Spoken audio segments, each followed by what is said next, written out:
Hello everyone, I'm Jim Longworth and welcome to another edition of Triad Today, coming to you once again from our home away from home, the Senior Botanical Garden in Kernersville. We'll tell you more about them later on in the program, and by the way, later on in the program is when our roundtable gang shows up. We'll see what kind of controversies they get into, but I'd like for you to stay with us for the entire half hour. Some great guests, important information coming your way, including something about a special nursing program, and we're going to meet with one of our distinguished college presidents, and so much more coming up. But where I'd like to start is with kids safety, specifically bicycle safety, with two guys who are going to help us on this topic. On my immediate right, my good friend David Daggett, attorney with Daggett, Shuler, and he has his partner with him, Griff Shuler, and we welcome both of you gentlemen. Good to see you. Thanks, Jim. David, let me start with you. I see kids riding their bicycles all the time down the street. Some have helmets, some that don't. And I think we saw in the wide shot that there's a helmet sitting there. We'll get to that in a second. But what is the law in the state regarding helmets? So the law is for bicycle riders 16 years of age and under, bicycle helmets are mandatory for safety. It's just that simple. Okay, now Griff, give me an idea. I'll come back to David in a second. Give me an idea of how serious it is in terms of injuries and things that happen to kids. Well, I don't think we can talk about riding bikes and bicycle safety without touching on head injuries. 60% of deaths related to bicycle driving is related to head injuries. Right. If you wear a helmet, 85% reduction in head injuries. So bicycle safety, one of the biggest things is head injuries and wearing a helmet. Really trying to prevent that. Let's get back to the helmet then, since Griff brings that up, David.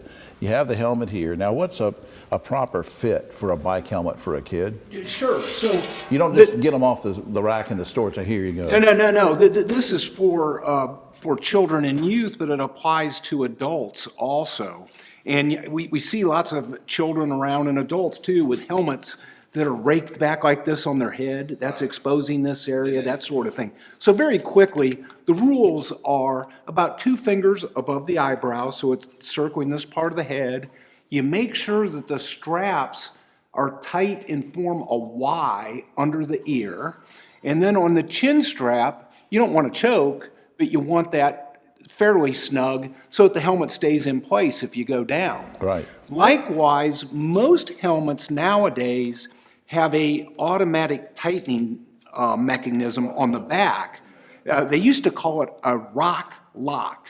This is the rock. Right. This is the lock. It keeps it on your head. In some of the newer children's helmets, they have an automatic mechanism that automatically tightens on the child's head. And you can see that when I tighten this, even without the straps done, it stays in place. You got it in you put it on, you fit it properly to the child's head. Well, let me ask you this. How do you know when it's time to get a new one? So helmets are made out of a sophisticated styrofoam. But think of a TV packed in a box or an electronic appliance. If you drop it, it damages the styrofoam. Likewise, if you have an impact with a bicycle helmet, it damages the styrofoam. That's time to replace it. The other thing is it gets brittle and hardens with age. So I usually look at every 2 to 3 years for me getting a new helmet. So you don't want to pass the helmet down from child to child to child over a generation. And helmet prices for good child helmets have really come down in price, and they do a super job of preventing the head injuries that Griff talked about. We have just a few seconds left. Any thoughts on how to get kids to wear them? Well, the biggest thing to tell parents is lead by example. 40%, only 40% of kids wear helmets. But studies have showed, Jim, that if they see their parents wearing a helmet, they are much more likely to wear the helmet and keep it on themselves. Right. So I know we don't have little children watching Triad today, but we do have parents, and so heed that message from Griff. Up on screen, website I'd like you to check out, daggettshulerlaw.com, or you can call them 724-1234 if you should ever need their help. And guys, I certainly appreciate all you do, and we will see you next month. Thanks for having us, Jim. All right. Thank you, Jim. We'll be right back.